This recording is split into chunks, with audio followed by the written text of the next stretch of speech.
Дали би играл баскет или фудбал со некој во количка?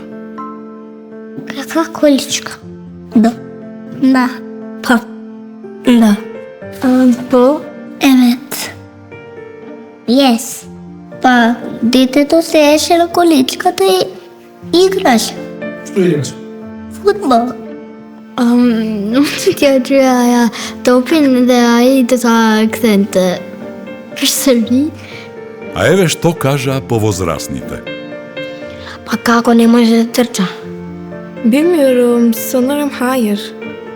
Тоа не. Дека кога инвалид нозете не му работат. Не. А може да игра? Може, ама потешко. Дали може баба и дедо да научат да геймаат и да играат игрици? Може. Да. Помна се тој на то. Дедо ми игра, сам можела. Секој пат кажувам како да клика нешто. Сега редот е на поголемите. Ако е тешка игра, мислам дека не. Çünkü sanırım anneannem bunu kaldıramaz. O yüzden. Многу се стари нема да разбираат ништо. Кичмите ги болат. Компјутер не знае како да го упали дедо ми. Дали машките смеат да плачат кога им е тешко? Да, исто и женските каше мали. Машките плачат, ама од женските малце плачат. По вајзата да дијат чој.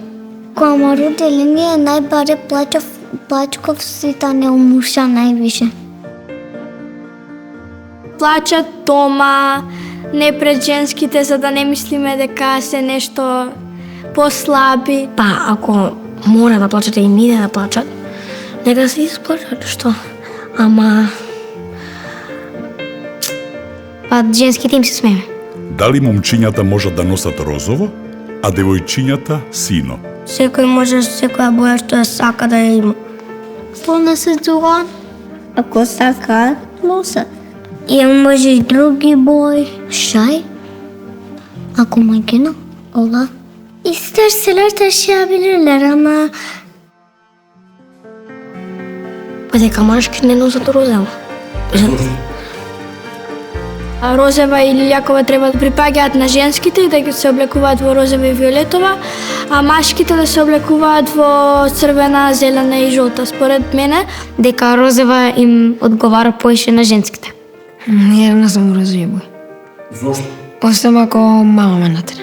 Zamisli sozdala, zamisli noć, sve stočaraci od vinožito, kada sunce to večno sjaje za tebe i za mene, i za novije